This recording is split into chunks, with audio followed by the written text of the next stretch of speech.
I made him captain as well of the team because he had a passion for the game. He was very focused, very motivated, very into football. For Arsenal, getting the job done for the first time in 22 years. They are 5 points clear of Manchester City, who have a game in hand. The two meet in Manchester in April. Then come Manchester United in third, Villa in fourth. 3 points further back are Liverpool. Another 3 points further back are Chelsea, who now have 6 points to make up on the top four. But we do think it will be top five. So 3 points the gap to Liverpool for Chelsea to be in the Champions League again next season. Everton into 8th, Fulham into 9th today. Cal, a bit of a nervy finale, but a big win. How did you do it? A big win. I'm very happy. For big periods, I think the team performed in an excellent way. I think the margin should have been bigger at half-time, the way we conceded the goal, and the moment especially that we conceded, it was painful, but as well as the quality of Chelsea, the players, and what they can deliver. So after scoring the 2-1, we had another big chance with F.C. and then the red card, and after that we should have managed that situation better, and we can talk about that tomorrow. Yeah, just from your grin actually at the start of the interview, did you find that last, 5, 6, maybe even longer minutes uncomfortable on the touchline? They are uncomfortable because they have so much quality, and even when they use the keeper, they can get out of this situation with 10 man. We didn't adjust things well, and sometimes that happens. You take things for granted. We didn't play like we played the other action, especially when we had the opportunity to do so. So something to improve there. What problems did they give you today? Because I remember you speaking before the match about what a tactically flexible side they are. Yeah, and the players that can occupy various spaces. Cole, when he starts to play as a false nine and occupy these spaces, he just needs 1 square meter to turn and activate players in his back, and they have quality, a lot of feet everywhere, big personalities as well. They are really well coached. So yeah, tough game. Was it pretty difficult today to really lock them in? Sometimes you really seem to manage that, keep a team in their final third for 20-30 minutes, and that was difficult today. That you have them there, you think now I'm going to win it, and they get out of it. And they are so good at turning tight spaces. Cancelo, Enzo, Cole. They have a lot of players. Joao against our big centre backs, the way he can hold it and twist the game and cause you problems is impressive. They are a top side. Obviously, set piece is a massive factor. That's your 16th goal from a corner, the 9th time you've gone ahead in the game with a corner, the first goal. Just are they becoming in modern football? Very important. I mean, Chelsea are the second best as well, with I think 1 less goal. I mean, look at the talent that they have. So you see it everywhere. We lost points from long throws. Lately, we haven't scored that many from set pieces. We scored the goals almost from open play. But today was necessary. We've done it, and to have these kind of options, it's great. Yeah. How hard do you work on them to be as effective as you are? I think like anybody else, attacking and defending, you know exactly what they're going to do, but they do it that well. That is an absolute nightmare to defend against it. So, that's it. Yeah, I was just going to say, those Reece James corners from that side swung it. Are they, I mean, will you say to players, we could have done this, we could have done that, or is it? Yeah, on paper and the tactic boards, we can resolve any situation. When it's live and they are so aggressive and pushy and effective, and the deliveries are so difficult to handle, very tough. How much nerve, how much mental strength do you think the team have shown in the last couple of weeks? A lot. Playing second after the disappointment of Wolves as well. Well, the way we have reacted after that disappointing result has been top, and not only on the pitch, but the things that we have learned about ourselves, and I think the manner that we have dealt with that is top. So let's keep going. Can you say what you've learned about your team? I thought they were good, and they were good human beings, and I thought they wanted to win. But the level that they are in now, it's another one, I think. Lastly, does the league enter a different phase now? Does it feel like the run-in is underway? You're into single figures for games left.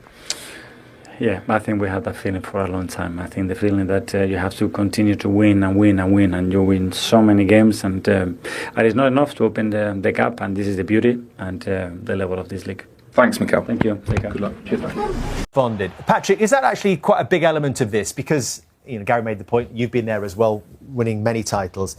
Is a question of sometimes going second is not the easiest when you see your opponents have got the result on the board. You can feel their breath on the back of your neck. Yeah, but I think Mikel mentioned it quite really well. This is the quality of the Premier League.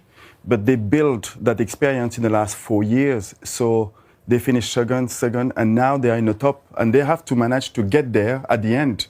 And I think they gained so much experience in the last couple of years, and they are really close to get there, to win it. I believe that Arsenal are more stronger than they were last year. Because when you're looking at the team and you're looking at the quality of the players, on the right-hand side, Saka or Madueke. On the left-hand side, they have Martinelli or Trossard. Up front, they have Jesus, they have Havertz coming back from injuries, Eze is here. So they have the squad to go until the end and to win the title. And I think now it's just about believe and keep going and taking game after game and try to not change who you are and not changing your identity. Go and play as the best as you can, like they did it a couple of months ago. In the beginning of the season, I was watching Arsenal, and from the first game of the season, I said Arsenal will win the title because of the way that they were playing. And it's true that it's really difficult to play with such a quality from the first to the end of the season. But this team has quality. I thought that was a really interesting line, though, that Mikel Arteta used there. And I want to sort of revisit that because we feel like we've been in a run-in for a long time, was what he said. Does that change the mentality? If you think back, UK, you said they were better than last season. But if you go back 2 seasons, they were scoring goals for fun. They scored 91 goals in the season. They finished with 89 points this season and only beaten by City, who got 91. And it could be those two pushing each other again all the way. But does it change the mentality in terms of trying to protect what you've got when you are out in front rather than chasing something like it seems that Manchester City are right now? I think that where Arsenal are psychologically is I'm not in the dressing room, obviously, but I feel as if because of the experiences they've had, they almost have the ingredients now psychologically. It's just about going and doing it. I feel like they're in a much stronger position psychologically than they've ever been. They've had so many different experiences in the last 2 seasons where they've been close, you're battling away, and you're almost thinking to yourself, like, what is that one thing that we are missing? Does that become a bruise, Daniel, or baggage even, No. when they've been that close and missed out before? Well, it can, but I don't think so. I think that it's down to the match winners to step up, to make the difference. It seems like it's only 9 games and it sounds like it, but I think the pressure of it and the exhaustion of it all, and psychologically you become tired because you're thinking, we've got to do this, we've got to execute. They have it in their hands. It's their job to continue this momentum, but it's not easy when you are battling on multiple different fronts. I think the experience of winning the league, and I know that was something that you'd ask Gary in terms of the feeling of winning your first Premier League title and whether that changes your approach or your experience. And that's why I asked you earlier on about 2004 when I mentioned that. It's because I think that the first year, Arsenal, when you won the league with Arsenal, I think they were in a different position to the second time, in the sense of you'd felt the feeling of winning, but you were also very close multiple times. I feel like the similarity with this team is they've gone close multiple times and basically should have won, but they haven't done it. So in their minds and in their spirits, they should already be winners. They've not lifted the trophy, but their spirit should be, we're winners. And that's the thing I think they need to carry into it. Forget the baggage and the pressure of it's our first. It's more like, do I feel like a winner on the inside?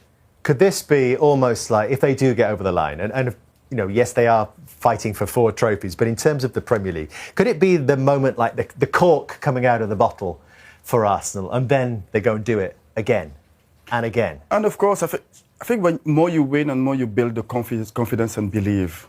And I think Arsenal in the last couple of years, they built a team, because Mikel has been there for like 5 years now, and he's really built this team. Top players come in and they are more stronger. And of course, I think if they manage to win it at the end, that will be the momentum and the belief that players need to go there and win it like 2-3 times in a row. In our time, it was really difficult to win 2 titles in a row. We won it once, we didn't, we won it the next years because we were competing against United. And I think in the last couple of years, it was really difficult for Arsenal because there was a Liverpool, there was a Chelsea and a Manchester City. So there was more competition maybe than a couple of years ago. But if they win it this year, that can be Arsenal winning the title for the next couple of years. So then, when you say that, right, the psychological impact of, say, you competing with Manchester United for all those years, and you knew this is our competitor, there was a lot of energy between the pair of you, right? We knew that it was us or them. Yes. And psychologically then, when you're approaching the season and you're in the running and you know it's us versus Man United to go to win the title, if you're second or if you were first in those moments, what is that psychologically like? What was that like for you? It's always better to be first, you know, because you control the momentum and you know that what you need to do is just to win games to get there. So it's always, I believe, to be the one to be chased than the one who chased the first one. But it almost feels like, Patrick, there's more freedom in chasing. No, there's no freedom. I think it's, as a competitor, as a winner, from the first game of the season to the last one, you want to be at the top. So I think that Manchester City will want to be in Arsenal position. Well, they both play on Wednesday night, and it could be the most extraordinary season in Arsenal's history, couldn't it, if it ends with 4 titles. Does there come a point, Patrick, when you do think about maybe sacrificing something in your pursuit of the Premier League? Is the Premier League the most important thing, or is it the Champions League? The Premier League is important, I believe, for Arsenal.